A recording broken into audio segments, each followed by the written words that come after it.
hello. Welcome back to the Big Fat Psychic channel. I'm so pleased to be reading for you today. Okay, so we're going to look at Harry. Got a few questions about him, haven't we?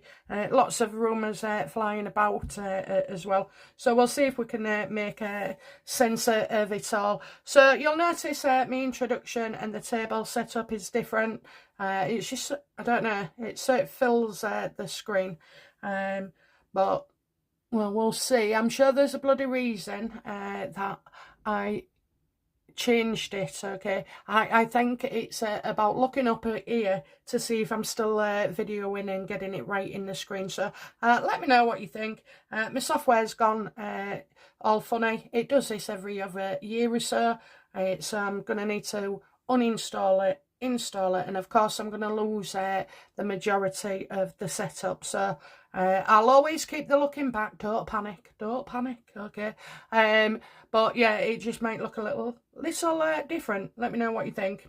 If you have any issues with the screen size as well. Okay then, so Harry. Let's have a look. What is the state of Harry's emotions right now? Well, he believes in himself, you know, absolutely. He believes in himself. So he's got some ideas and he absolutely is sure that things will work. Now, it looks like it will. It looks like it will. So whatever he's going to do, he believes in himself and there is success there, okay? I thought I'd use these because they're real nice. I like a new deck every now and again. And obviously I've not made any notes, so I don't know, I'm enjoying the flow of it. So yeah, he's looking forward to something and he knows that it can pay off, okay? He knows if he says this or does this, you know, either it'll prove right or it'll work out. So is there any truth to Harry, you know, committing, what would we call it, self-harm? You know, trying to exterminate himself over Christmas. Is there any truth to this?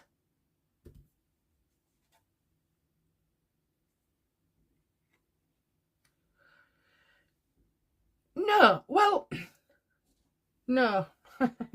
No, absolutely not. But, you know, at the end of the day, I mean, it's unlikely. You see, he's still in survival mode with him and Meghan and the press and, you know, making things work, so to speak. So, you know, I think there's an agreement there with Meghan.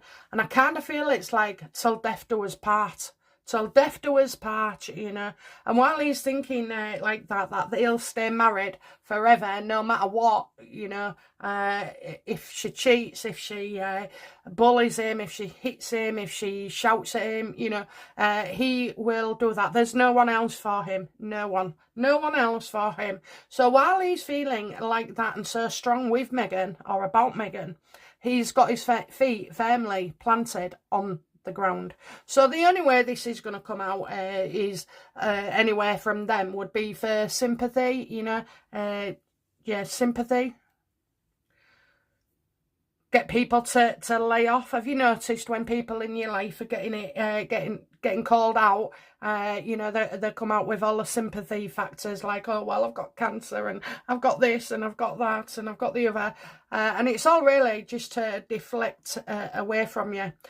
Some people even use their children as well. You know, oh, there's something, you know, making things bigger. Now there's a point to this, okay? There is a point to this because I do feel like this is where Meghan and Harry, especially Meghan, could be coming from, using the children as a buffer.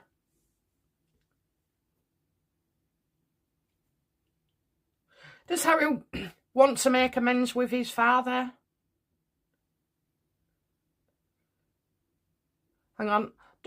No, because that could be for any... Does Harry actually love his father? Does he love his father? Well, he's wanting to kind of... he wants a place to stay. He wants to go home. He does want to be back in the family. He does. That's what I get. He does want to be back in the family.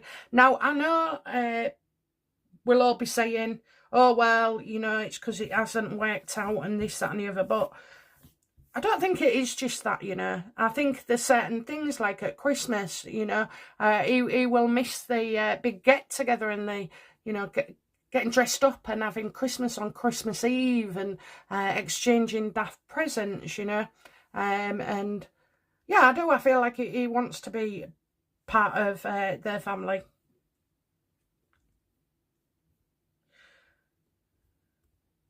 How does he feel about Meghan?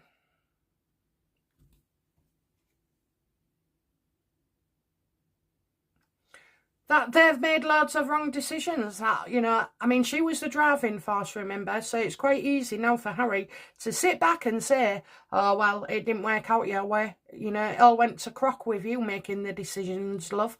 You know, what have we got? What did you promise me? What did you say? None of it has either happened or been stuck to or continued, you know. So I do feel like he's starting to wake up to the fact that Meghan isn't, don't know what that was on my thingy. Meghan isn't, shouldn't be the boss. Meghan shouldn't be the boss in the relationship. She shouldn't make all the decisions because she doesn't get it right. She's not always right, you know. I don't know.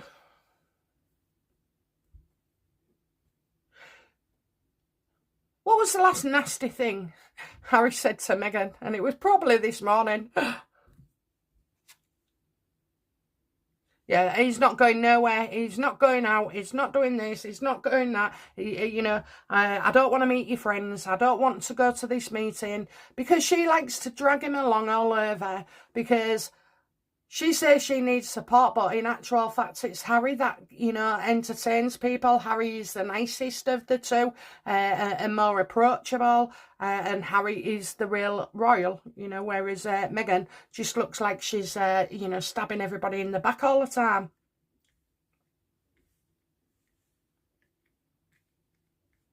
Yeah, you can forget that. That ain't going to happen. That's what he said to her. That isn't going to happen. I'm not going with you. You'll have to go on your own. Or put it off, you know, do it another day. I've got things to do.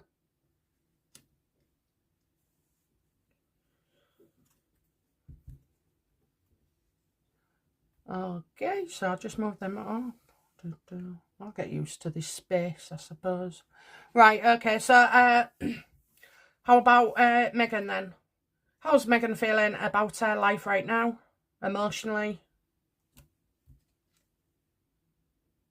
Yeah, she's on the warpath again. Tell us something we don't always know.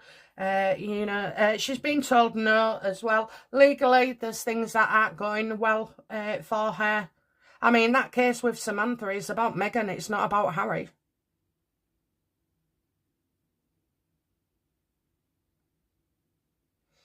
She's getting told no, no, no.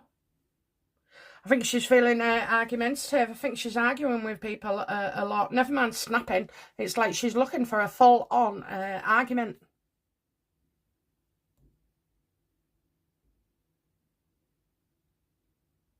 How does she feel about... so that could be a no, suggesting the makeup. How does Meghan feel... So, hang on then. Let's have, yeah, how does Meghan feel about Harry's family? I was going to say, does she love Harry's family? I mean, I love my husband's family, but I hardly see him, you know. He's got 2 brothers, they've got 2 wives and loads of kids between them. But, you know, it's enough that I see his dad, because his mum passed. And I did used to spend a lot of time with her, but, and the children. So, you know, they're on the phone and you talk to them, don't you? And it's like... So, yeah, I do love them, but I'm not in the company. Can't remember the last time we all had a night out, to be fair. So, you know, how does Meghan feel about Harry's family at the moment?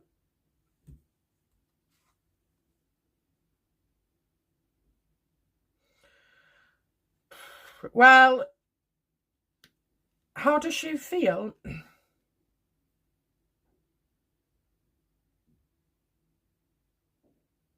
She knows she has to move forward. You know, she without the royal family, she's a nobody. She's a nobody. I mean, she'll still be a nobody as well. And this isn't a thing of things to come. It's just saying what, you know, where each of them are coming from, okay? So she is like the driving force. She wants to be in control. She wants to, you know, balance that person and control that person and control that person. And it hasn't worked out so well for her, has it, in the past, even now. And all this with the Lilibet name and stuff. So what would be Meghan's motivations for wanting back in with the royal family?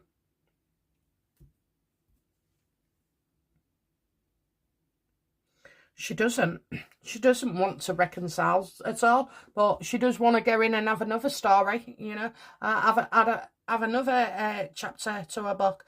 So I get from here that Harry misses his family, you know. I know he's got a funny way of showing things, but that's how he feels, that there is family. Even when you're falling out with your loved ones, okay, you still feel that your brother, your sister-in-law, you know, you still feel that they are family.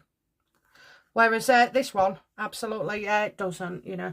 It's all about trickery and deceit and, you know, wanting away. And obviously, she needs the royal family. Why does Meghan feel she needs the royal family? What do the royal family bring to Meghan?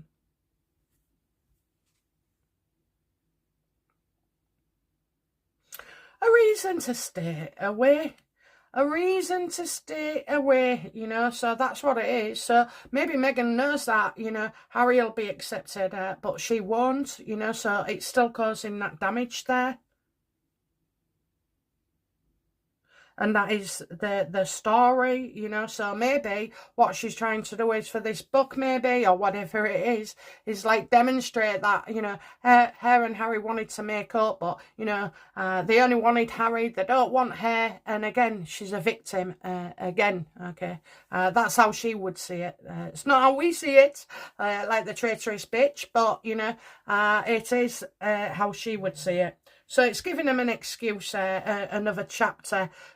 She's always provoking the royals. And when I say that, she pokes the bear a lot with Lilibet, with the things that she said recently about the Queen and not going there and not being wanted. And she had a great relationship with things about Charles and about, you know, Catherine and William, and, you know, she's always trying to provoke a reaction. That was it. She wants to talk to King Charles because of Sarah Ferguson, apparently. They get tricked one way and she gets tricked another. Obviously, she's not clever enough to see the differences, you know, for the reasons why that would be so. So again, poking the bear. So this is about poking the bear. Encouraging Harry, though, you know, because he can only do things for real. He doesn't fake them. You know, when you see him upset and he's slagging his family off, he's truly upset. And that's because she's been winding him up. And now she's going to say, you should get in touch with your family, you know. You should. Maybe why don't you try where you just see your family for now. And then she'll come out and say exactly this, that, you know, they want Harry, but they don't want her. Harry never sees what's coming with her. He doesn't, because he's far too close. He'll see that she's supportive, not setting him up for another chapter in a book.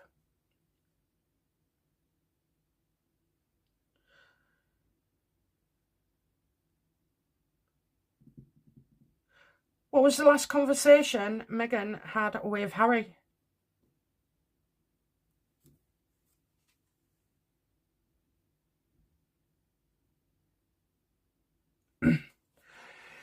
She's upset. Now she's upset.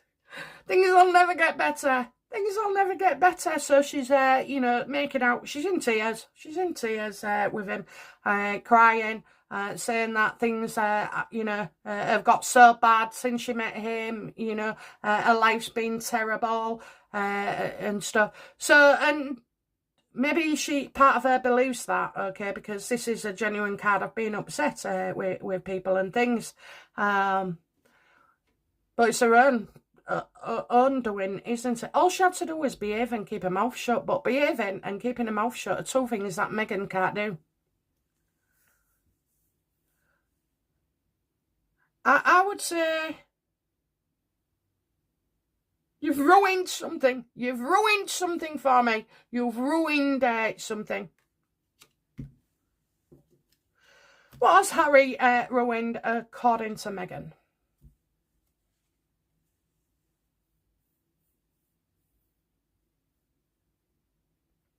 Well, we've got the King of Pentacles, you know. You made me a laughing stock. That's it. You've made me a laughing stock. Everybody's taking the piss out of me, saying these things, you know. Why aren't you doing it? You can't even... Some of these things aren't even true, Harry. Some of these things aren't even true.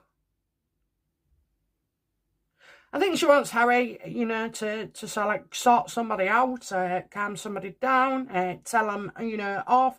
Yeah, it's somebody, a male.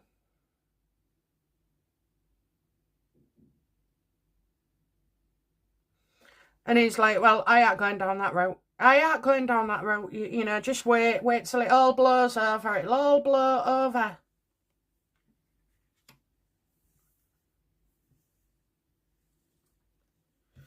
Okay, so let's have a look then. What is coming up for Harry? What challenges are coming up for Harry?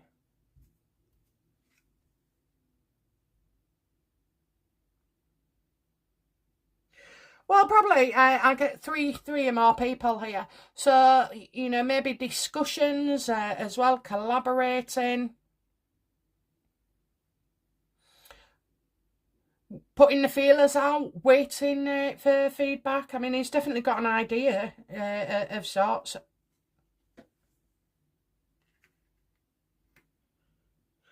Extending, you know, a welcome, an olive branch. And the fact that other people are happier and better off without him, you know, that's his challenge. That people he wants to be with, whether it be work, the army, or whoever, you know, they're all happier and getting on with their lives, even though he's not in it. They're not happier because Harry's not in it. They're happy. Their lives continue on. And what is the challenge for Meghan?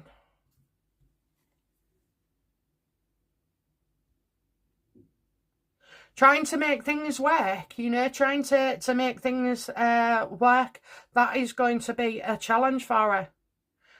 To get work as well. Now, apparently she's already working behind the scenes as a director, producer, whatever.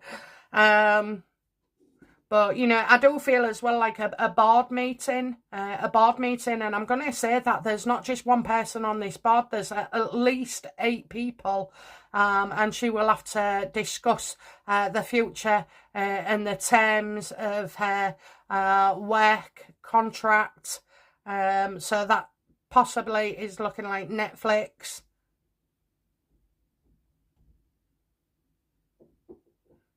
And also getting off her ass and doing the job, you know. All she does is go from one thing to another to another. She changes everything. So, you know, you could have the scripts, the actors, the music, you know, the scenery. And Meghan will come in and say, no, the script needs changing. You're not right for this character. Change the scenery. So she's undoing a lot of things. That's what I'll say. She's undoing things, which is going to be a problem. What can Harry look forward to?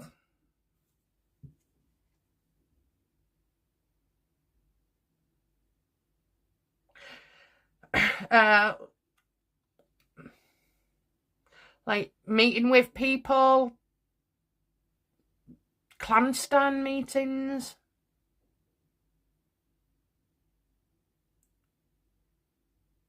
Obtaining information maybe as well, you know. So information could be useful to Harry. Like dealings. I get there's quite a bit underneath with him. Underneath. Do you know what? I see him going to a massive building. It is massive. I'm seeing it as if it's like a circular of stairs, you know, throughout the building. It's just like, I mean, it is magnificent. And obviously it's lifts and everything, not bloody stairs, but, you know, he's in a building that is very, very architecturally beautiful.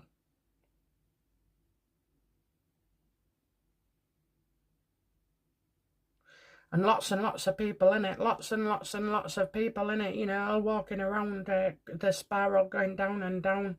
But he's going up and up and up. So he's obviously meeting with some big wigs. More likely to do with all that Aspen, you know, silencing us and silencing us.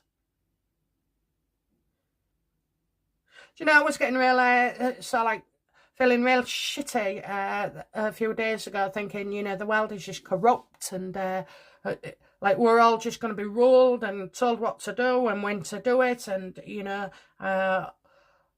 can't speak, can't get on a train because they're never there, they're always late. You know, you've got all the migrants coming in, you've got schools being overrun, you've got rats everywhere, you know, the COVID thingy, you know, that one that goes in your arm, you know, and all the excess, you know, pass-ins. And it was really getting me down. And then I was thinking, well, do you know what? There's a lot of beauty to this life. And there's people like me, you, and everybody else. Probably not me, but, you know, willing to stand out and stand up and go forward and bring things, you know, that all the things that there's been injustices about, we start to see justice coming in. Like the post office people, you know. I mean, that was terrible. Absolutely terrible. Yeah, kind of, you know, so when I'm talking about those things, it's there. It's there in Harry's card. And will Travellist be getting a hotel as well? You know, will it link up with hotels? We could hear something about that. And Meghan, you know, what good is coming up for her hair? I like this. Oh, exposing somebody as a liar, not telling the truths. She's not going to get away with it, okay? She gets away with it at first, so she's going to come out and say something, and it's an absolute lie. And then everyone believes it, everybody says, oh, she's telling the truth, and then it turns out, again, she's not. So she's obviously set to reveal something as well. So I said something good coming her way. You've also got, you know, legal cases as well. There's no balance here. There's no justification. She can't justify why she says something and has an action towards people.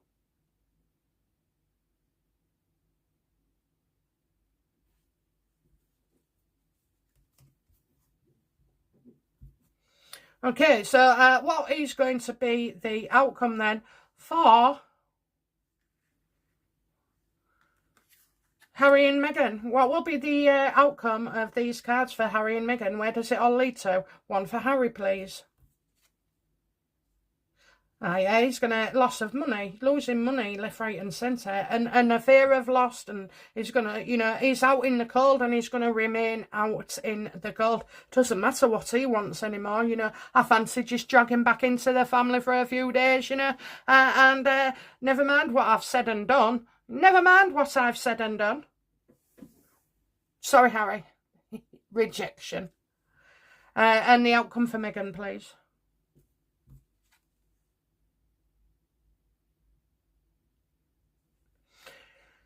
The outcome for Meghan, just spreading the word, isn't it? You know, spreading the word, spreading on the fact that she's not welcome, twisting things, you know. It's not true, you know. Things haven't worked out for her because that King Charles doesn't want her, you know. It's a rejection. So that will obviously be put right, but what she's hoping to do as well with Charles is put him in a position where he, you know, has to act to say, well, I haven't excluded Meghan. That's what she's pushing for. So with Meghan, what you've got is pushing things, provoking people, trying to twist the narrative, but not just twist the narrative, but, you know, to actually predict the bloody future and how they will be, to persuade, to say things that persuade Charles to react, act, whatever, you know, whatever.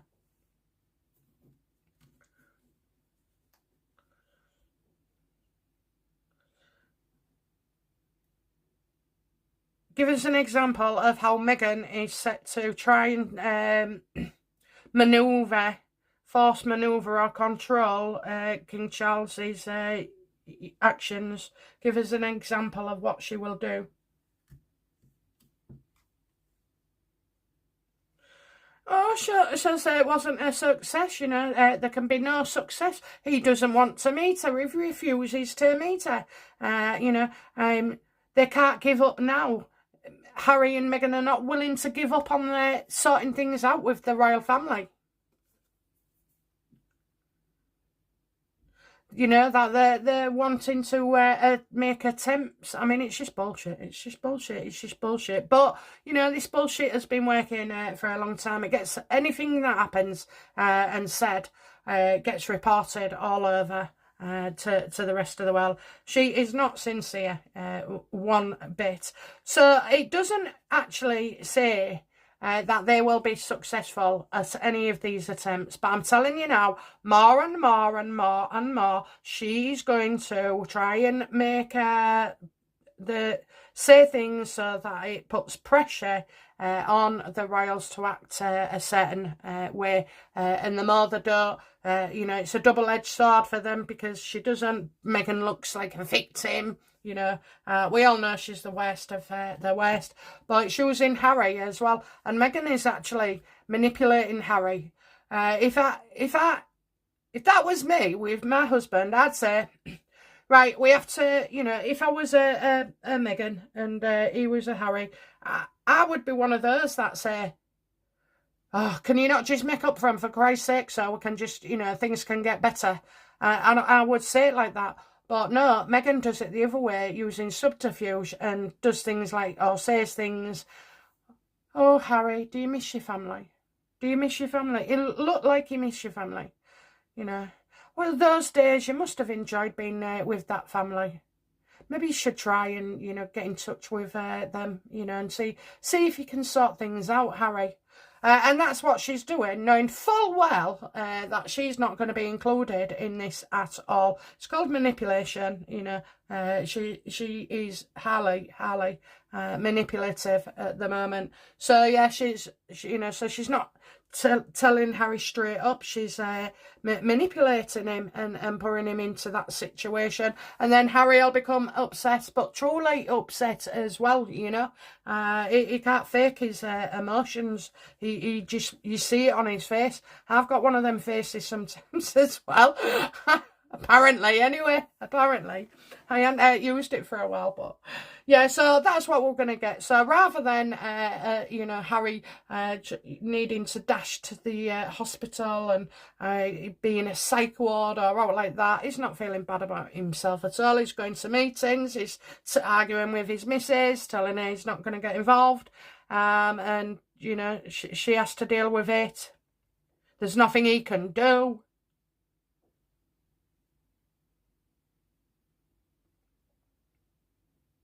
And I haven't got no big scheme, so I think January for their actions are like pretty subtle for the time of year. I mean, if you think back to last January when the Spare came out and there was all sorts, you know, so there does seem to be a turning down.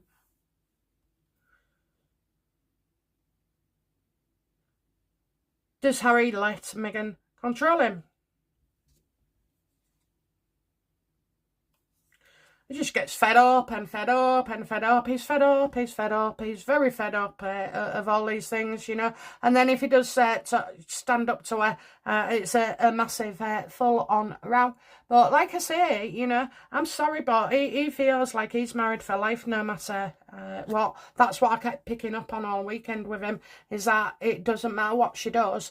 They'll fight the way through it. They'll make up the way through it. They'll survive through it, you know.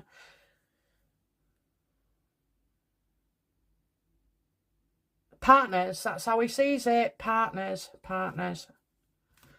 Well, you know, that's how it goes for quite a while. So, no, there is no I'm not seeing any swords for him. I see swords for her and quite a few. Okay, 3 and 1 there.